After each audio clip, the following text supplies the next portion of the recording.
La pratique de Brahmacharya de Swami Shivananda Sarasvati, traduction française assistée d'un traducteur électronique.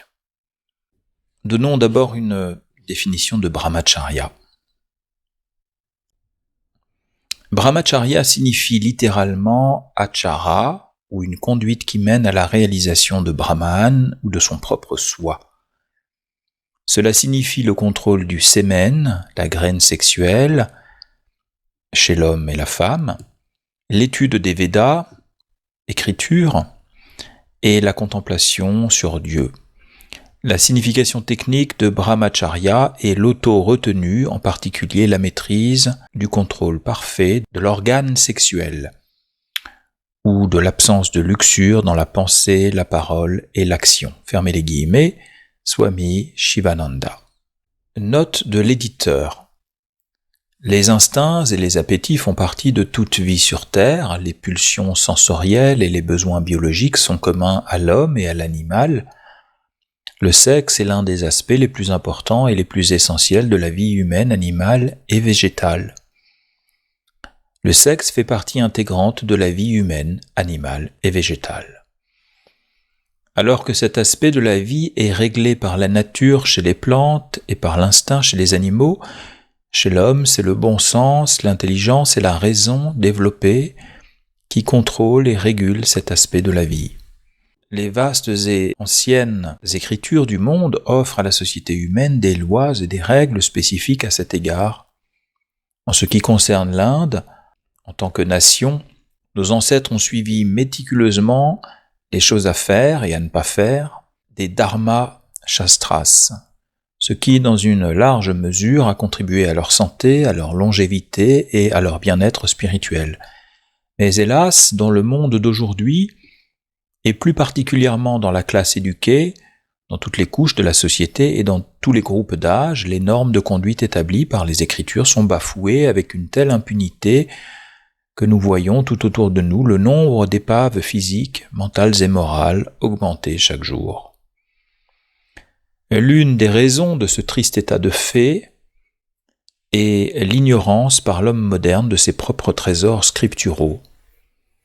Swami Shivananda est apparu sur la scène indienne au début des années 30 pour mettre fin à l'ignorance des gens, en leur offrant la sagesse des anciens par le biais de ses simples écrits en anglais.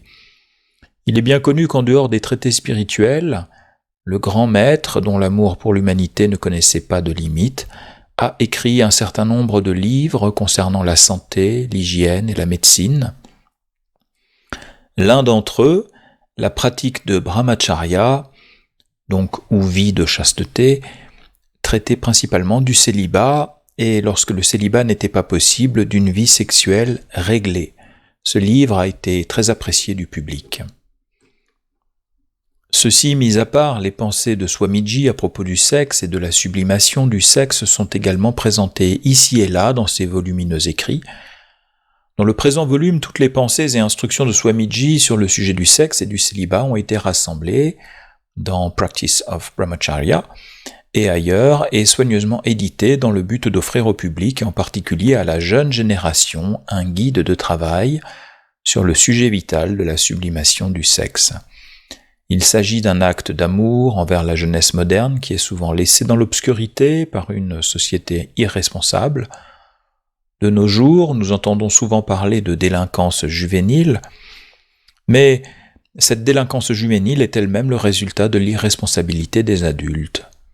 Les jeunes du monde entier ont besoin d'être guidés, guidance que les parents, les enseignants ou la société ne sont souvent pas en mesure de donner.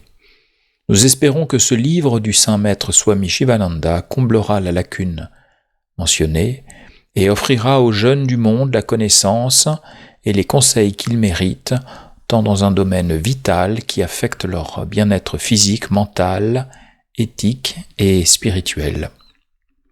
Nous prions pour que les bénédictions du saint maître se déversent sur tous ceux qui auront la chance de parcourir les pages qui suivent et d'ouvrir un nouveau chapitre de leur vie, que tous soient en bonne santé, heureux et spirituellement bénis, Loka Samashta Sukhino Bhavatu. 8 septembre 1988, Société de la vie divine.